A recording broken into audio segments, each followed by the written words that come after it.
Hello, future educators. Now, why I'm saying educators and not teachers is because of a reason. Because in today's times, the role of teachers does not end only with teaching, it goes much beyond teaching, right? And the educators, it's basically about educating, and education is touching upon the all the aspects of a child and their development. So we are talking about not just only the mental development, we are talking of physical development, emotional development, social development, ethical development, moral development, spiritual development, aesthetics development. So basically, when teachers are touching upon all of these different aspects of development, their role does not end with teaching, their role goes much beyond. So that is why we should be calling educators. So you as future educators, you are the people who are going to shape the personalities of the next generation of our society.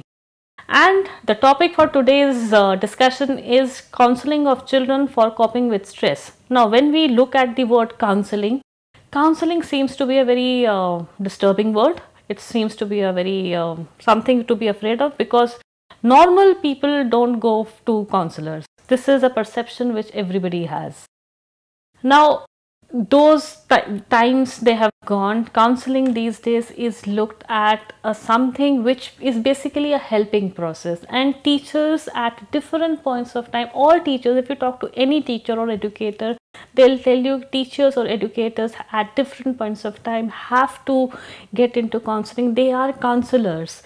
So this is a very basic module on what is counseling and how can we counsel students who are undergoing lot of stress and under specific conditions.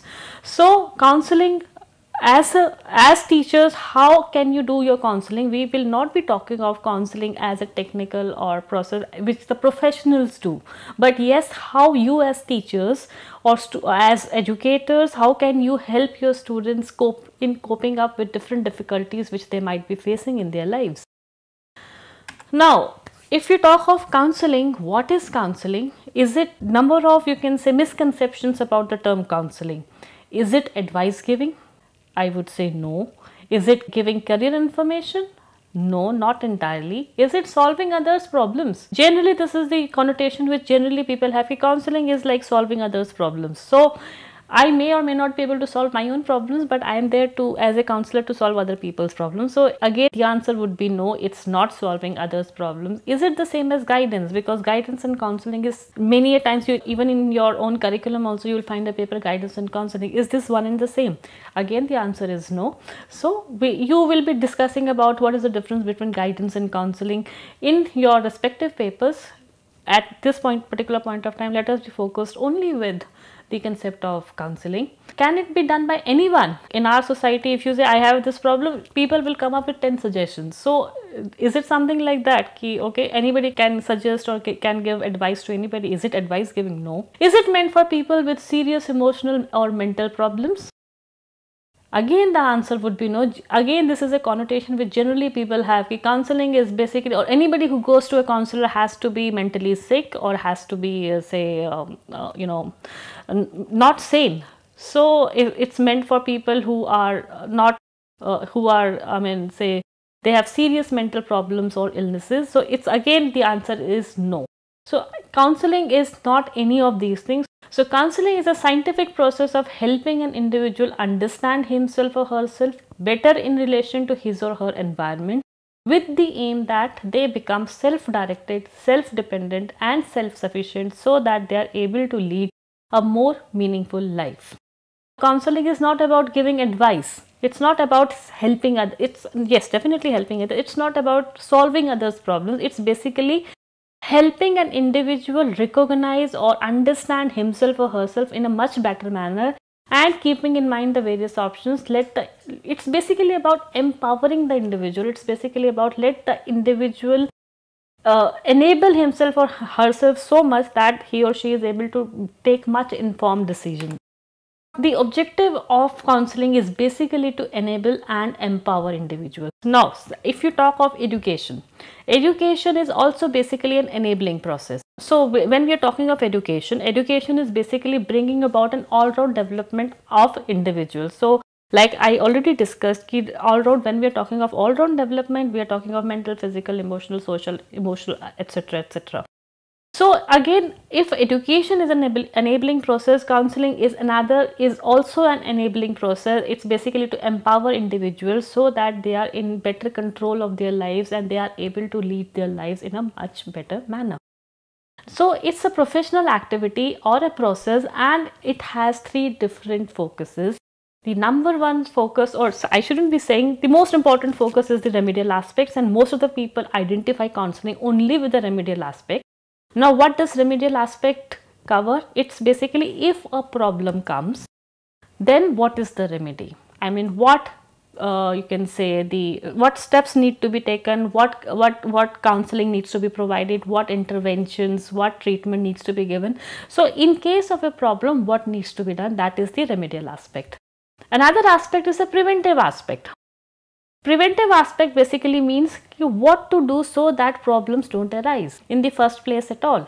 So preventive aspects will be creating a conducive and you can say collaborative and a cooperative environment for everybody, so that people are free to come and voice their opinions, and students as well as teachers or whosoever is there in the educational environment, they are they are taking, I mean, they are comfortable in their environment. And the third very important aspect is the developmental aspect, wherein we are trying to again develop all of our students or individuals in all different aspects.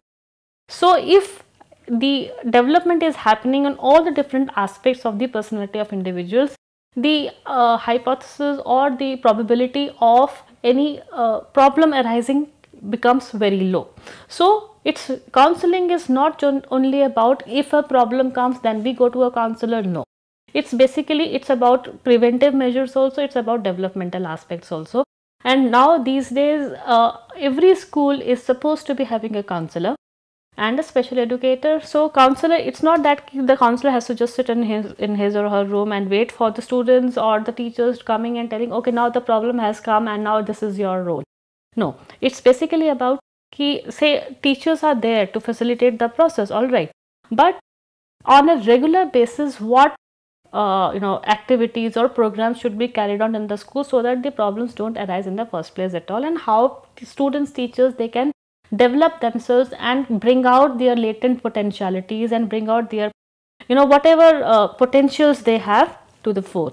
So this is basically what is the meaning of, or what is the objective of counseling in today's contemporary time. Now, teachers, do you think teachers are counselors? Yes, teachers are considered to be counselors because teachers are in direct, constant touch with their students.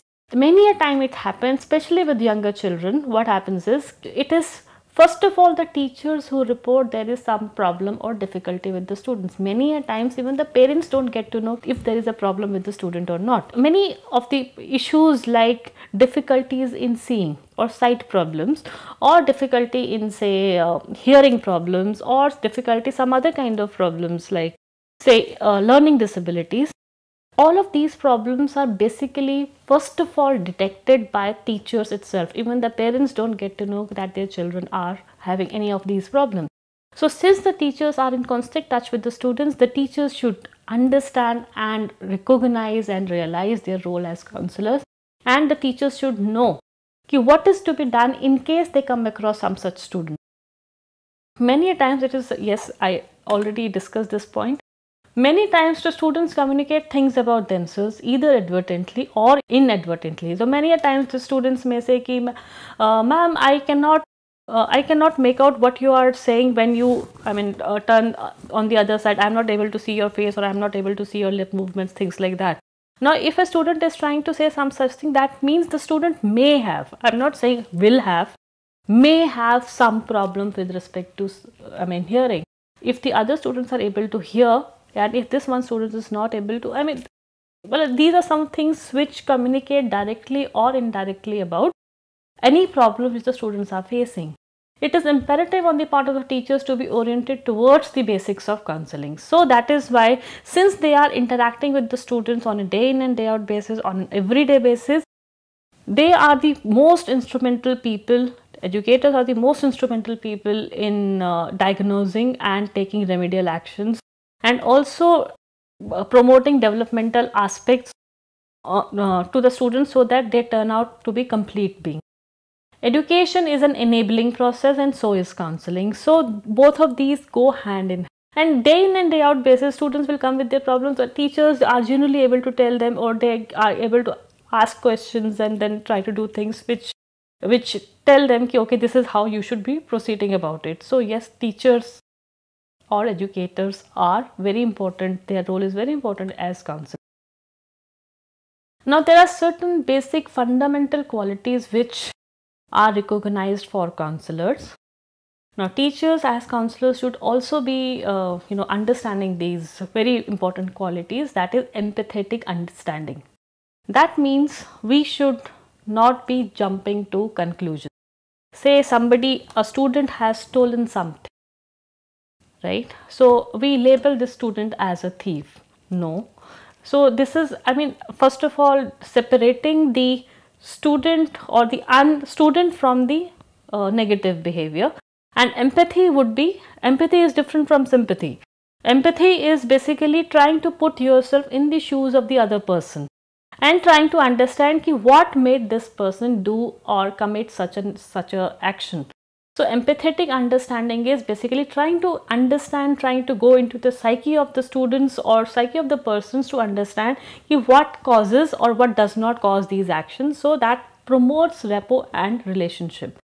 Another very important thing is unconditional positive regard. Now, what is this unconditional positive regard?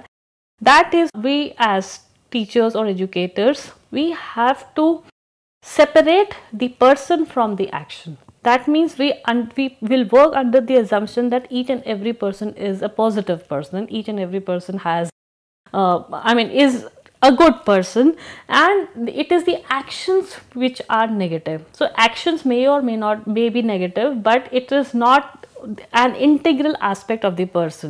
So when we have this unconditional positive regard, we'll be able to understand any negative action done by the student in a proper perspective. So that means that we cannot jump to conclusions. That means a student has stolen something, that means he is a thief. Now if the act of stealing something and being a thief, that means we are labeling the person as a thief. They are two different things. A student hits somebody else. So we label the person as, okay, this person is very aggressive. So this labeling, when one action of any particular student defines his or her personality, or we make this person known by that particular quality, that becomes a kind of branding or labeling. That is something which has to be avoided. Congruence is showing genuine self in client interaction. So that means when a teacher or a counselor is interacting with the students, it's basically an interaction between two people, say me as a person and the student as a person, and I am trying to show my own self. That is congruence, ki I am not putting up a face, but yes, I am a genuine person and my genuinity has to be shown or has to be put across to the other person so that people can have faith. So these are the three very important qualities of teachers or educators or counselors. And other important qualities can be, or they are, good listening skills. So when we are listening to our students, we have to have good listening skills. Generally it is said that teachers are the worst listeners. Now why do we say that? Because teachers are so used to speaking that it becomes very difficult for them to listen to others. So you can say it's a professional thing, all right. But yes, as educators or as teachers, we have to have good listening skills so that we listen what the student is saying and we also listen what the student is not saying. So good listening skills are important. Having an open mind, that means we as educators, we cannot restrict our mind to only fixed notions. We have to have an open thing. We cannot, if we cannot be judgmental about things from our own culture or our own religion or our own language. So we have to be open towards diverse things, diverse issues, diverse cultures, diverse languages, diverse ethos and diverse, you can say, cultures and all, so that we are an open person. Refraining from judgmental responses, that means the moment something is done and we jump to give our conclusions. And at times it so happens that something which is considered to be right here may not be considered to be right somewhere else. So let us not form our judgments so soon. Say if a teacher comes to our class, to a class, and sees two students fighting, and the teacher says, okay, these two students are very aggressive or violent. So that would mean that, okay, I have made my judgment from the very early on, and this judgment is going to continue for a considerably long period of time, and those two students will have to do a lot of things in order to undo the kind of judgment which I have formed. But as educators, we have to keep this thing in mind that, okay, we are not to come to conclusions so soon. Effective communicator, yes, whatever I'm trying to, or whatever a teacher should be trying to communicate with the students should be done effectively, being assertive. Effective communicator, yes, you have to listen to the ideas, but at the same time being assertive also. You should know, or teachers have to know, what is right, and that communicating the same thing in an assertive manner is one of the most basic qualities of an educator. Open to diverse value systems. Now, there are different value systems, and each community, each religion, each ethnic this thing, or say regions have their own value systems. Something okay here may not be okay somewhere else, right? Say just as an example, cousins marrying each other may be considered to be okay in some of the culture or some of the regions. Cousins marrying each other may not be considered to be very good in some other practices. So if I happen to be from one of those groups, and if somebody comes and tells me, my students, we are planning to get married, so the thing is I shouldn't be like, oh my god, how can you do this? So these are some of the, there are different value systems which we have to respect, because India is a country of diversity, and we have to not only accept, we have to celebrate the diversity. Confidentiality cannot be compromised. If a student comes to me as a teacher or as a counselor, I cannot go on saying, okay, such and such student has come to me, and he or she has this problem and this and that. Confidentiality is one of the most important, you can say, factors, or one of the most important quality which a teacher or an educator should be having. These are some of the very important goals of counseling. Achievement of a positive mental health. So mental health is very important, having a positive outlook towards things and people, and in general being positive about your own self, accepting your own self, knowing your own strengths and weaknesses, and accepting yourself as a person, and then having a futuristic perspective. All of these are some of the few, you can say, aspects of a good positive mental health. So objective is attainment of positive mental health. Problem resolutions if there are some problems. Decision making, if some decisions have to be taken. Now this decision is not to be taken by the teacher or the counselor. This decision has to be taken by the client or the student himself or herself. Our objective is to empower and enable. So we have to only give different perspectives and let the child decide. So that kind of a framework has to be developed. Self-awareness, that means we are also talking of, say, these are one of the very important, you can say, intrapersonal skills. That self-awareness has to be there, and as the child grows up, the acceptance about our own self, it becomes quite difficult, especially if the children understand that they have some problem somewhere. So overcoming that problem and making the students making aware of those problems, accepting the problems and overcoming the problems, resilience, these are some of the very important things, or goals we are working at. Self acceptance, enabling and empowering, which I have already discussed. The separation of parents. Now why we have taken this particular situation is, these days with nuclear families and all, not only because of nuclear families, other factors also contributing, many people are undergoing divorce. So okay, divorce happens for number of reasons. It may be good for the couple, good or not so good, but what impact does it have on students or children, and how do we as teachers or counselors can help these children? Okay, so what are the effect of separation of parents on children? Now different children in their different stages have different kinds of emotions attached to the separation of parents. So if we talk of children who are in the early childhood, say early childhood is a stage in which we have 0 to 8 years, that is early childhood, but we are specifically talking of children who are 5 to 8 years of age when the students start coming to school. So these are the different feelings: sadness, fearfulness, insecurity, helplessness, feelings of abandoned by the missing parent. So children feel very unhappy, very sad, and they somehow feel that they are into this fairy tale kind of an age where they feel that something can bring all of their parents together, like it happens in the fairy tales. There are a lot of problems and things like that, and something happens, and so they have those kinds of feelings of insecurity, help, and as it is, children always have this fear of losing their parents because parents happen to be the most important people in their lives. In the late childhood, that is 9 to 12 years, they have chorus emotions, they change: intense anger, loneliness, feeling of loss, shock, feelings of abandonment. Children also tend to believe that if a parent or somebody else talks to their parents, they can be together. At times they think themselves to be responsible. Another very important feeling is they start fearing losing the other parent also. They feel that something may take away the other parent.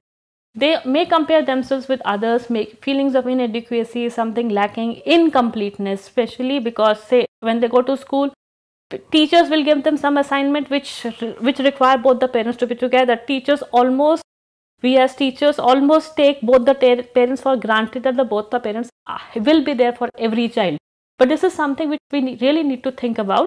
So do not give them any assignment or anything which requires both the parents, and say specific activities meant for the mother, specific activities meant for the father. So if the father is not there, if the mother is not there, the child is going to feel incomplete and will think that something is very wrong with my environment. So these are some things which we have to take into consideration. So what action needs to be done? Encourage children to talk and share about their feelings because it helps in catharsis, it helps in taking out whatever is there. If possible, let them interact with other children undergoing or who have undergone the same situation. Allow privacy when required. If the child says at some point, I don't want to talk to anybody, so it's okay, let the child be. Branding or labeling is a strict no-no, and supportive communication has to be there. Consistent expectations and routines are to be there. Children to be used, the language which we use with the children. So we have to be very particular about the language. Anything which we say which kinds of conveys that if the mother has left or if the father has left. So like those kinds of negative influences shouldn't be communicated in the language. Inform about the child's progress to the parent. Encourage parents to be firm and open with their children. So depending upon the age of the child, the parents need to take corrective, parents need to be together and have one face at least before the child, and opportunities for both the parents as far as possible for communicating and interacting with the child has to be there. Plan events for parents rather than for fathers or mothers. Don't take presence of both the parents for granted. So this is very important. Now, what is the effect on adolescents? Adolescents may feel loss, sadness, anger, pain, frustration, aggression, etc. But the acting out behaviors can be quite different. So these are some of the, according to researchers, it has been found out that sexual promiscuity, delinquency, use of alcohol, drugs, aggressive behavior or total withdrawal behavior also, and behavioral tantrums. These are some of the acting out behaviors of adolescents. Now, since they are all, as it is, they are in a very, you can say, different phase, which is considered to be very, you can say, it's a complex phase of life. So what do the teachers do? So teachers need to inculcate or say put across these ideas that divorce is not a single problem and with negative consequences only. There may be situations where divorce can bring about this thing. If the couple is so, if they are fighting on an everyday basis and the environment of the home is totally damaged, divorce can be a very positive thing. Focus should be there on the lifestyle changes, say single parent homes, changing in the lifestyle pattern of life, how the life has changed of the student. Spending vacations, teachers need to understand that consequences can be positive, negative or neutral. Sensitization of other students is also required. Now, what is the role of the teachers? Changes in curriculum or teaching learning materials, if anything which presupposes presence of mother or father, needs to be taken care of.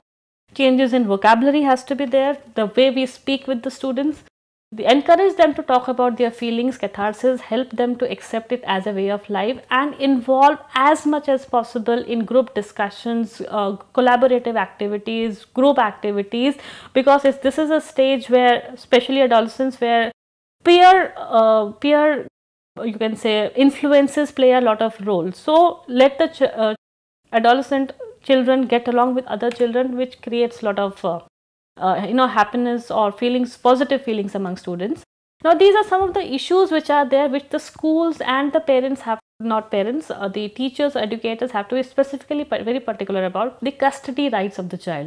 The school teachers need to know who has got the custody rights of the child. Is it the father or the mother?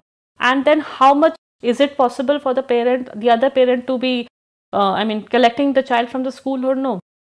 Right of the other parent in meeting the child, is the other person allowed or no? So these are some things which the school needs to know, and the same thing needs to be communicated to the parents, so the teachers, the counselors and other people also. Access to school records and report cards, who has that? Financial responsibility, who will share the financial responsibility? The school needs to know. In case of a medical emergency, whom should the school contact? Presence, who is going to be present in school functions? And the right to take child from the school premises. Again, this is very important. In case the couples break on a very negative note, the person who's got the right, the other partner may feel that he or she has been not given proper chance or whatever, and may try to take the child away from the school. So those things have to be taken care of by the school. Change of surname, if any. So these were some of the issues which are arising, which need to be taken care of over and above the proper kind of an environment and positive kind of an environment, at least providing in the school, so that students or children who are facing this kind of a situation at home, they come out as positive beings.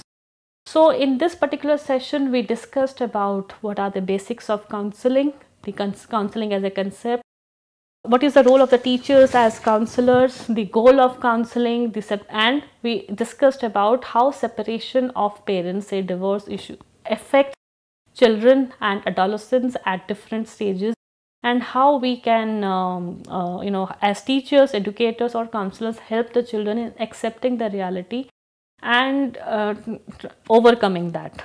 So this was all about it. So thank you so much and wish you all the very best.